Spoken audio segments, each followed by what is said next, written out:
광주 시민들의 혈세로 지급되는 새마을회 장학금이 특혜 논란이 일고 있습니다. 네, 민족문제연구소 광주지부장 김순웅 교수님과 자세한 이야기 나눠보겠습니다. 안녕하십니까? 네, 안녕하세요. 네, 먼저 새마을회 장학금이 어떤 거고 이게 왜 특혜 논란이 일고 있는지 그것부터 말씀을 해주시죠. 새마을 장학금이라는 게 1978년 유신 당시에부터 지급이 되고 있는 건데요. 네. 그 새마을 지도자가 4,071명이 있습니다, 광주에.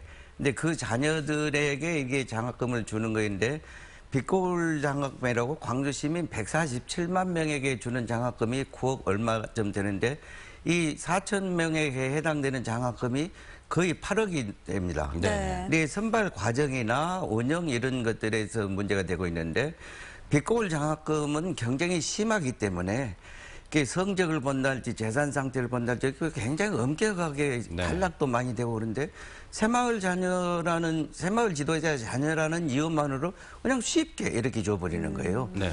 그래서 기회로 보면은 새마을 지도자의 자녀라는 이유 하나만으로 84배의 기회가 더 많이 가고 금액으로 따져볼 때는 128배의 액수를 더 많이 받게 되어 있습니다. 네, 장학금이라는 게 저희가 기본적으로 생각할 때 상식적으로는 성적이 좋거나 아니면 좀 가정이 어려운 학생들에게 주는 게 맞잖아요. 근데 그렇지 않단 말씀이잖아요. 그렇죠. 그 금액이 어느 정도 됩니까? 지난 4년 동안 광주에서 지급된 게 새마을 장학금으로 지급된 게 7억 9천만이 넘고 아까 말했듯이 빛고울 장학금은 9억 5천만 원쯤 되거든요. 네. 액수로 보면 비슷하지만 아까 방금 말씀드렸듯이 기회나 이런 것을 4천 명에게 8억과 147만 명에게 9억과 이러면은 84배, 128배의 어떤 기회나 금액의 차이가 나온다 그거이죠. 네. 어제 그 기자회견에서 새마을 장학금회 그 중복 수혜 이것을 말씀을 하셨는데 중복 수혜자가 더 늘어날 수 있다고 또 그 주장까지도 추가로 하셨어요. 왜 그렇게 보고 계시죠? 우리가 572명이 지난번 4년 동안 받았더라고요. 근데 그 중에 한 163건 정도가 중복 수혜된 것으로 우리가 추정을 하고 있습니다. 우리가 자료 공개 요청을 해서 얻었는데 개인 신상에 관한 것이라고 해서 이름을 좀 일부를 가리고 줍니다. 그래서 학교와 지역과 부모 이름, 자녀 이름 이런 것들 쭉 대조해서 보니까 어느 정도 우리가 짐작을 했는데 정확하게 이거다 하고 밝혀지 못한 것이 조금 있다. 그리고 어떤 경우는 중복을 한 사람이 내리 그냥 3년 동안 한 500만 원 좀 받은 경우가 있어요.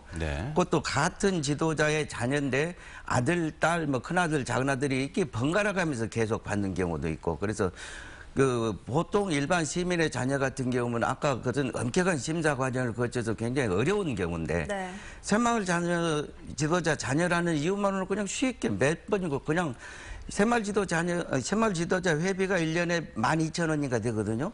12,000원 내고 160만 원, 3년 동안 500만 원에 가까운 돈을 받게 되는데 이거 뭐 주식 대박도 이런 대박이 없을 거예요. 새마을 장학금 지급 조례가 1978년에 제정이 된 이후로 지금 40년째 이 문제가 해결이 안 되고 있는 거잖아요. 왜 그럴까요? 그게 그동안 이제 새마을 유신 때는 이게 필요했겠죠. 반변 단체를 앞세워서 독재 정치를 이끌어 나가려고 했는데 그러나 독재 정치가 정권이 무너지고 민주화가 되고 있는데도 이런 것들이 해결이 안 되는 것은 정치권이 이걸 다루지를 못합니다. 왜냐하면 새마을 조직이라는 게 전국에 풀뿌리같이 이렇게 되어 있는 조직이라 특히 선거직에 나가는 사람들은 당신을 당선은 못 시키지만 내가 떨어뜨린 것은 할 수 있어. 이런 공갈, 협박 이런 것들이 돌아다니는 것 같아요. 그래서 정치권 특히 선거직에 있는 사람들이 이런 것을 건드릴 생각을 못합니다. 광주뿐만 아니라 전국적으로요. 자, 관련 조례를 폐기하기까지 계속해서 의혹을 밝혀내겠다 이렇게 말씀을 하셨는데요. 시민회의가 앞으로의 계획을 갖고 있는 것으로 알고 있습니다. 어제 기자회견 끝나고 시의회도 이것을 전달했고 또 시의 감사위원회도 이런 거 감사 운영 실태나 이런 것을 감사해달라고 요청을 했는데 이게 지방조례이기 때문에 시의회에서 조례만 폐지해버리면 간단한데 만약 이거 안 될 경우는 헌법소원까지 가려고 그럽니다.